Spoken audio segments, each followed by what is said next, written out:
even around how you type. Yes. And the speed with which you type and the combination of letters and the time that it takes your fingers to press this. They get really deep analytics, which is great progress in the space.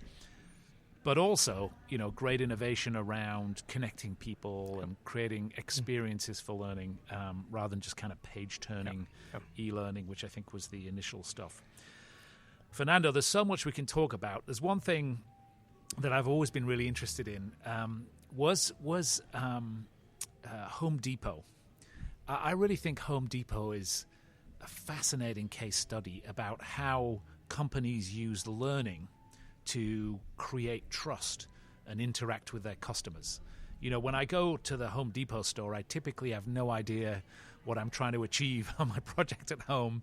And this whole thing is set up. There's even bleachers and classrooms in some stores and a whole bunch of people whose kind of job, I think, is primarily to educate me on how to use, this blinding array of products. What was your experience like as a learning leader at Home Depot? It was for me, the years I was in Home Depot became a sort of a doctorate. Right? So it was a very learning experience, live PhD on not only the learning component but also the human capital component. Home Depot is very serious about developing people. It's extremely serious. It's part of a strategy, and leaders are assessed based on the way they develop others.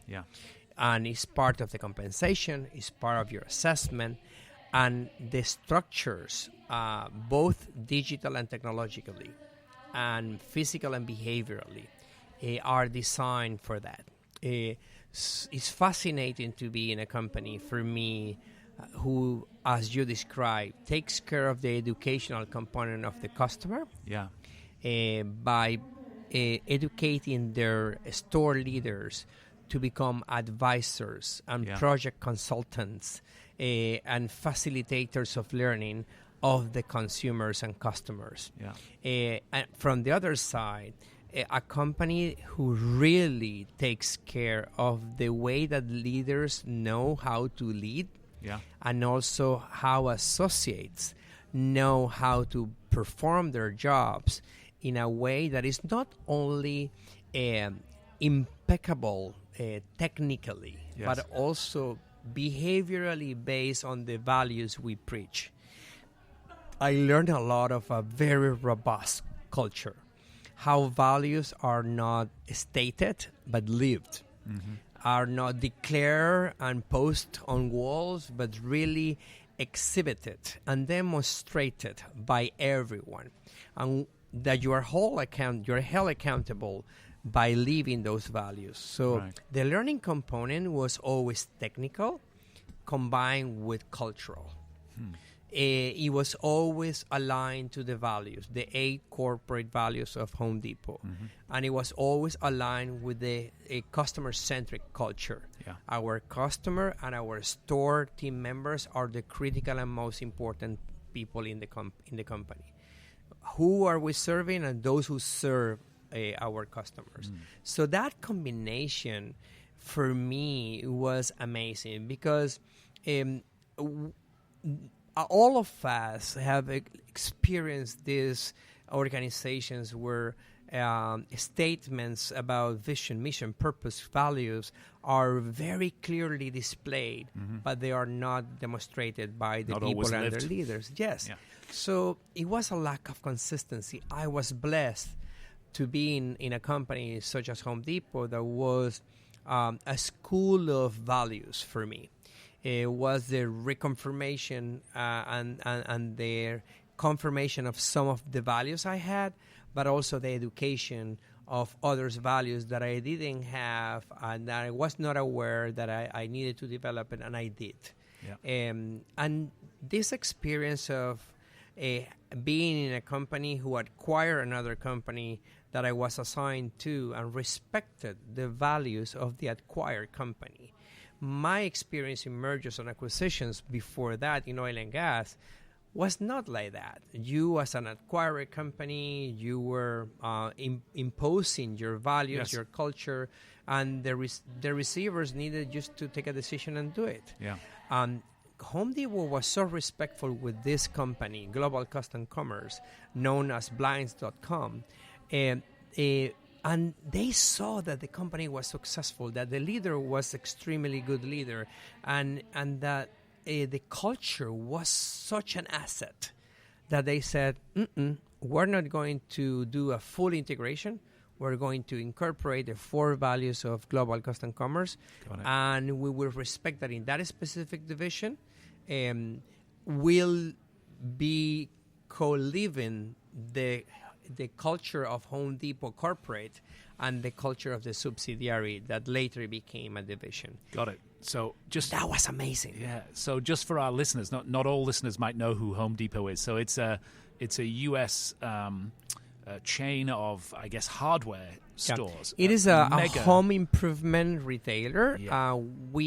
I still say we because I am a consumer, and I am also you're deep in the culture. Yeah, and I am an investor. Yeah. So the future of Home Depot is my future too. So we are the number 1 home improvement retailer in the world. The largest in size, the largest in revenue. And for those who are listening to us, Home Depot sets the tone in home improvement retail in the world. Mm-hmm. A lot of home retailers across the world comes to Home Depot as a benchmarking source of information to improve their growth and their future. Yeah, supply chain and also customer engagement, customer service, supply chain, also e-commerce. HomeDepot.com, where I was part of, have received many awards in innovation in the digital market and the e-commerce industry. So we're not only a brick and mortar successful company. Home Depot is also a successful e-commerce company, and that's what I said, that when I was these years as a member of Home Depot, I was fortunate to be exposed to these different new practices and new perspective, but still preserving the essence of doing a very ethical business that is respecting the people, valuing the people, and also encouraging the people to be excellent in the operational way, holding accountable by results, but at the same time holding accountable the leaders by the way their relationships and the respect to the people is being exhibited. What I like about your story, Fernando, is that you it sounds like you've always been a lifelong learner, and you were able to really get a lot from the workplace and learn in the context of the workplace, but then you're not afraid to go and do formal learning as well, and engage with some of these traditional and non-traditional ways to kind of top up your knowledge, and that you've got increasingly science-based as you've gone on. And I think our work at the Learning Futures Group is really about trying to rethink the scientific basis of the work that we do in workplace learning around the world. So I love that. Can you tell us now a little bit about... Actually, I'm going to pause because it's super loud. All right, that's good. And then we go back to it. Could you tell me about the Click Institute? When did you set that up, and who are your partners in doing that, and what's the mission? Yeah, the think tank that I now belong to is mainly focused on addressing trends that are related to learning, innovation, and human development, but is completely connected to the issues that are relevant to the global society. Okay. When we gather the experts and the doctoral scholars and the members of the political, government, business, academic, and civic groups that are part of the think tank, we thought, what are our reference? Mm-hmm. Why are we existing? What is the problem we're solving? Yeah. And we decided that we were going to be focusing ourselves in key priorities that were very research-based. Okay. So we said, okay, what are the reference right now? Where World Economic Forum is one. Okay. And the other one is the United Nations. The other one is the Global Bank and the Inter-American Development Bank. Yeah. Because they conduct very serious research about what is going on. Yeah. We also took the index of think tanks produced by the University of Pennsylvania, my home university, and we said, well, those are the benchmarks to become a great think tank. Let's use that as a sort of a certification standard. Interesting. And so we chose 13 topics for the 13 years based on what? The Global Sustainable Development Goals of the United Nations. Yes. The 10 principles of the Global Compact, okay? Yeah. And the priorities set by the World Economic Forum. Okay. We combine this input with the Strata education research. Okay. The research conducted with Gallup, the research conducted by the Institute of the Future of Work. Yeah. And we started to gather that, and we chose 3 main priorities for the next 3 years. Okay. One is cultural and cognitive innovation, diversity for innovation, as I mentioned before. The second one is social mobility and upskilling. Okay? And the third one is humanization of the digital transformation and singularity.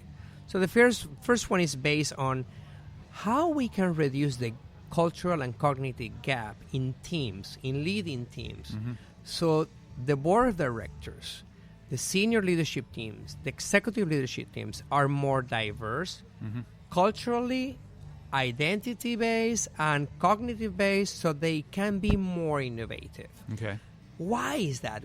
Why is this helping? Well, if we have better board of directors, senior leadership teams, and ELTs, well, we will have better ideas in our organizations, whether they are government, academic, or civic, or business. And we will have better products, better services, with better prices. Society will be better. Economic will be better. So, and that is one. The second one is very important. Strata numbers are astonishing.